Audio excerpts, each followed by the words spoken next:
today I have Megan with me, and she is going to speak at our clinic in January.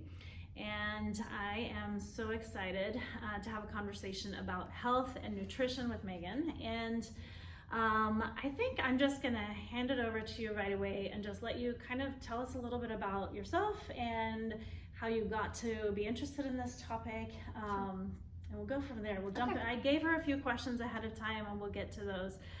But I'll let you kind of give an intro of how you got to this place and interest. Okay, awesome. Thank you. So yes, I am Megan Cooley, and thank you for having me. By the way, this is exciting and fun to do.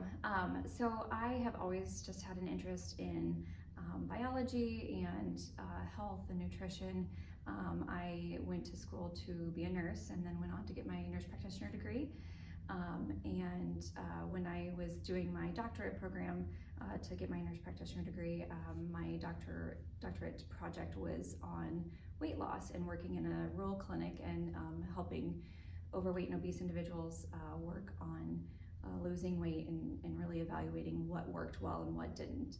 And then I went on to work at a family practice clinic locally and did a lot of weight loss care in addition to family practice, and just always really enjoyed that patient population and enjoyed helping those individuals and seeing the successes was very exciting. And then fast forward to about 3 or so years ago, my children, I have 3 children, and they were all diagnosed with celiac disease.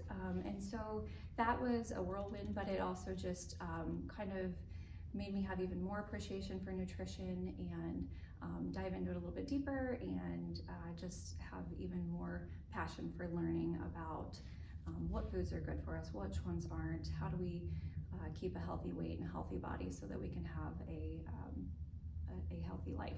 So that's awesome. So yeah, 3 kids diagnosed with celiac, I would think that would be quite overwhelming. Yeah. So going back to kind of just the work that you've done with people on weight loss, you know, let's use that as a segue into one of our questions. You know, when somebody goes to the doctor and the doctor says, you need to lose weight, and it's kind of this blanket statement that gets thrown out there and then rushed on to the next topic, and then they're out of there.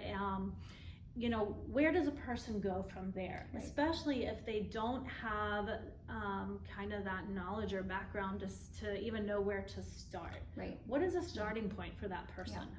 It's a great question, and I think a lot of people don't know where to start. And unfortunately, you know, in our traditional healthcare, we are very limited on time when it comes to how much time we have to discuss those things with the patient. You know, probably a lot of providers would like to delve into that a little bit more, but with the time constraints, it does become a challenge. So I think, you know, one of the things I really love doing with my patients was coaching them on some of that. And so I think step one, and one of the biggest things I would always tell my patients is, let's reduce sugars and carbohydrates. Maybe not all carbohydrates, and when we talk in January, I can go into that in more detail of what that looks like, but that is one of the biggest things to pay attention to. Not necessarily the calories, not the fat on the nutrition label, reducing their sugars and their carbohydrates. Another thing that really helps with that is reducing our intake of processed foods. And this is not only good for just, you know, for weight loss, but for general health as well. A third thing would be, you know, getting some movement every day. And don't, you know, feel bad if you have had a sedentary lifestyle. You know, just start one day at a time. If it's 5-10 minutes and that's all you get in, great, that's a start. But if you're doing more than that, then making sure you're getting, you know, a good amount of cardiovascular and strength training in. And, you know, one final thing I would say is just not focusing on any one particular diet. This is lifestyle changes. We have to make these changes gradually so that they can be sustainable for the long term. So not saying, okay, tomorrow morning I'm going to start X, Y, or Z diet, because we all know that those don't usually last long term. So yeah, so you brought up so many good things in every single one of those points. I feel like we could break any one of those down and then have a conversation for a couple of hours.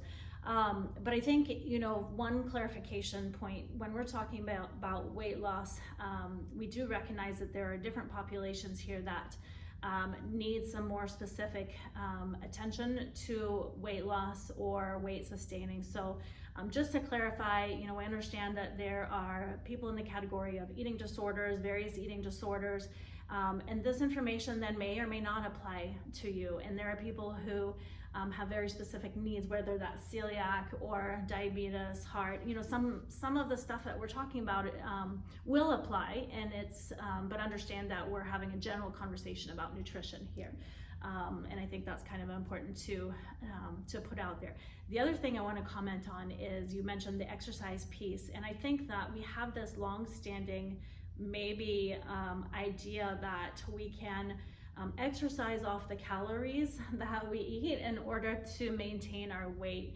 And I hope that we can just, say up front that that's not true.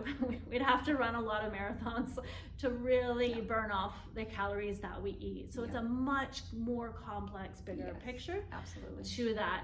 And so just, adding those little points in there. But absolutely can't out exercise an unhealthy diet, really. Yes. So then you mentioned processed foods, and I think when you go to the store, I feel like everything is processed, especially if we're not in a tropical place where we can grow all our food year round. So what is, if I go to the grocery store and I'm trying to avoid processed foods, what are some tangible ways that I can do that? You've probably heard this before, but shopping the perimeter of the store. So on the exterior of the grocery store, you're going to find your produce, the meat counter, the refrigerated items, kind of all on the perimeter. And in the aisles in between, you're going to find your processed pastas and chips and cookies and crackers and all those things that are really highly processed, have a lot of added ingredients. So I think, if you can go into the grocery store with the mindset of avoiding those center aisles, and unless there's absolutely something you need there, and kind of shopping the perimeter, you'll do a lot better. Perfect. So that reminds me, I used to always joke that instead of at the checkouts, they have all the candy bars and stuff. Why don't they have the produce section? Right. You know how you grab a last minute, I need this, and you grab it and you throw it on the belt. Yes. What if they had carrots and broccolis and all little packs of sweet peas? And I'm lucky, our kids love vegetables, and when we eat my mom would put out a plate of vegetables when we came over for a family gathering, and then my son that would be for the whole group, and my son would eat the entire plate. That's awesome. And she would come out and be like, where's the vegetables? And my son would be chewing and mouth still full of, so I'm lucky, we all love our vegetables. But seriously, what would happen? I feel like that would be amazing. I feel like some kids actually might be interested in grabbing that pack of carrots. Absolutely. Or that pack of sweet peas. So, okay, if anybody watches this and they have connections to grocery stores, let's do an experiment. All right. So I often hear people say that they just cannot lose weight. They've tried and they just can't do it. And some people tell me, I hardly eat anything and I still can't lose weight. So I'm wondering if we can kind of break down that population a little bit. Again, this is real general, right? People have specific needs and scenarios, but this is a common kind of thing that we hear people say. So can we unpack that a little bit? So in short, it comes down to hormones most of the time.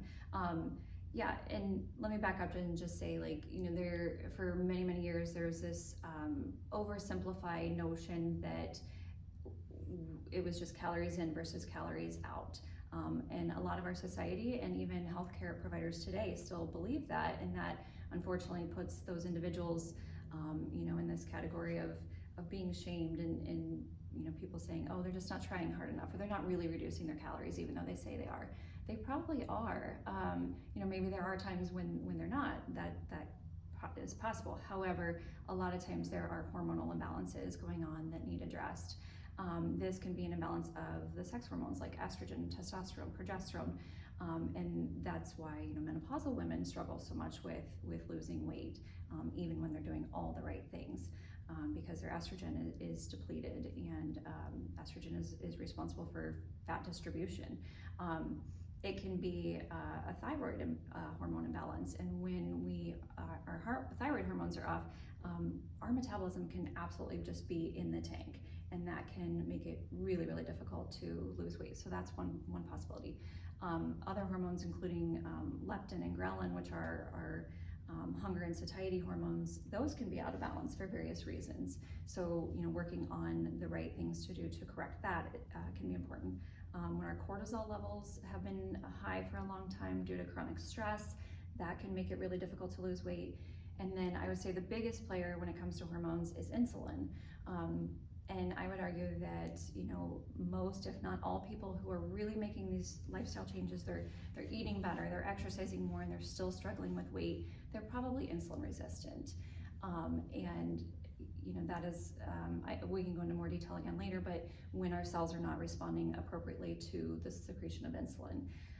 So, the good news is that those hormonal imbalances are correctable. Those individuals may have a little bit more of a challenge ahead of them and may need a healthcare provider that really understands all of this to help them along the way.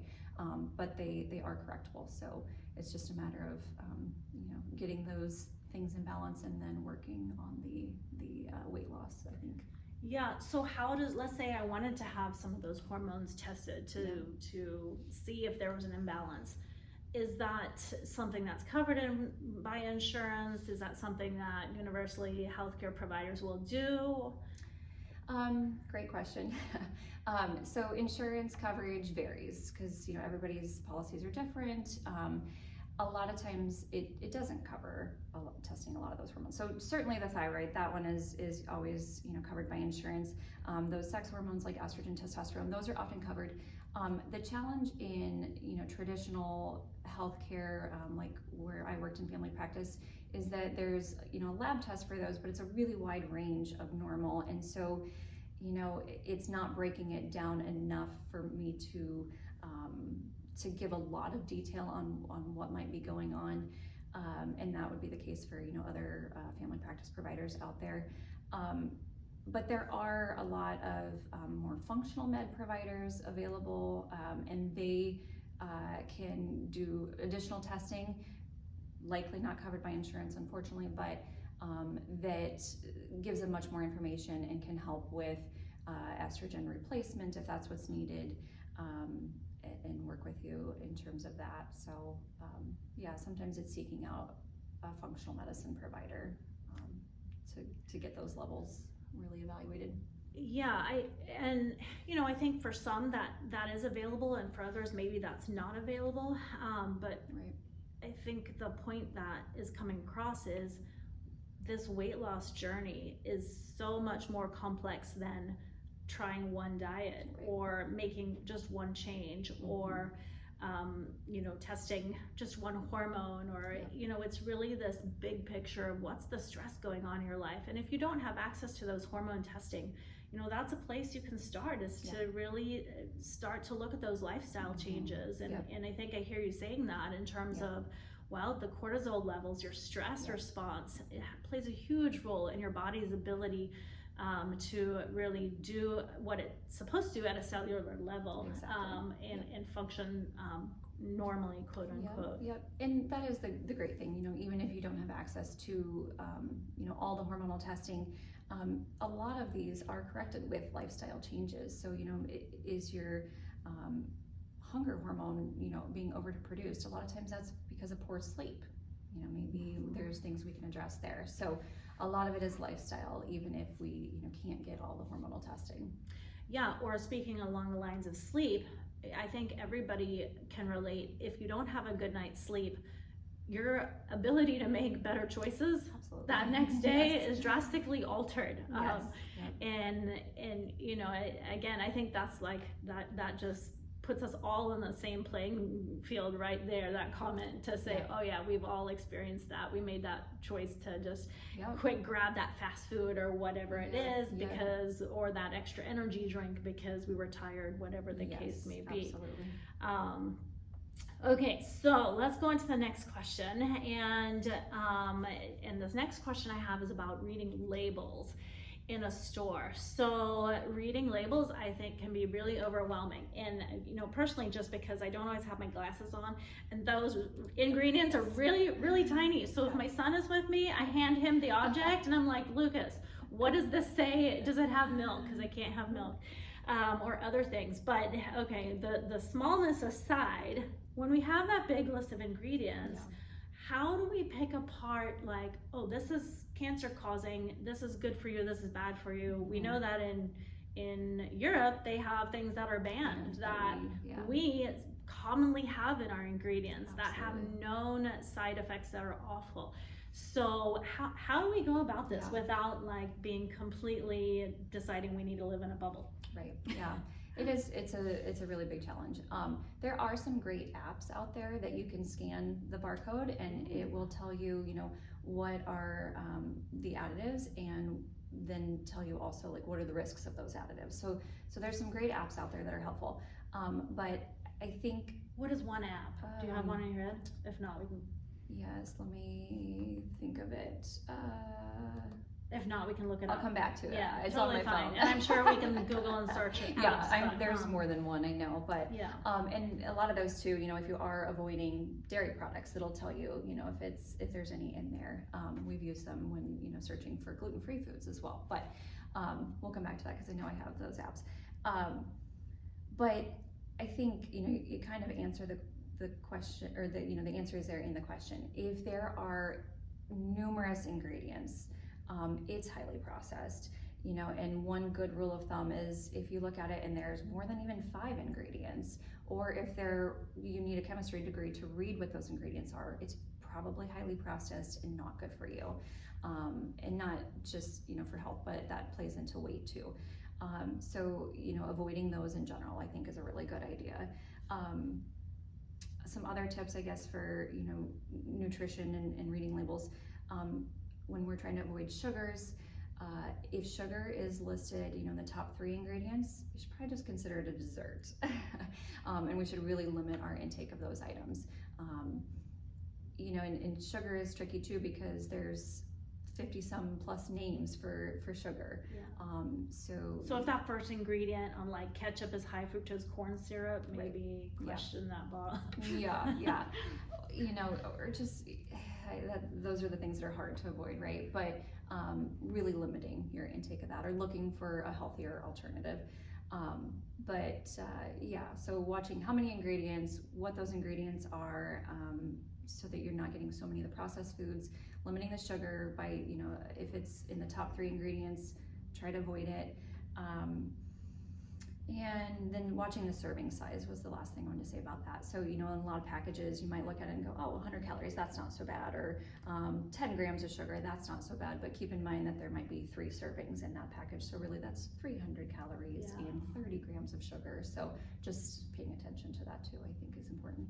Labels. It kind of makes me think we could have a fun game here where you create a grocery list, and then your rules are if it has more than 5 ingredients, you can't get it. And so trying to see how far into your grocery list you get at just a general a general grocery store, and maybe that kind of might be a fun game to play. I'm not sure I'd get very far. Right, again, challenging. But if you are buying a lot of produce, then there aren't, they don't even need a nutrition label. They're just whole foods, and that's what we should be trying to focus our diet on. Yes, great ideas.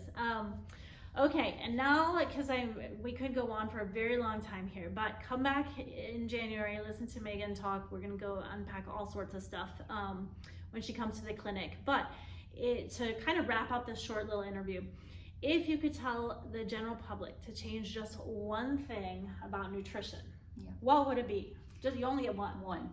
That's tough. That's really tough. But the processed foods, really limiting our processed foods, because again, whether you're looking at it from a weight standpoint, those processed foods cause chemical or hormonal imbalances in our body that cause us to hold on to that weight. And we, like you said, we'll unpack that more in January. But just in general in health, there's so much research that shows that those processed foods lead to all kinds of diseases, autoimmune conditions, cancers, allergies, just all kinds of things. So if there's one thing that you can do for your health when it comes to nutrition, really trying to eat more whole foods and less processed foods. Less processed Yep, foods. yep. Okay, we're gonna leave it with less processed foods. Come Mhm. back in January and we'll have some more conversation. We could do like a whole every month kind of thing on this. But Megan will give you ideas to get you started, and we'll have resources available at that time too. So come join us, and thanks for listening. Thank you.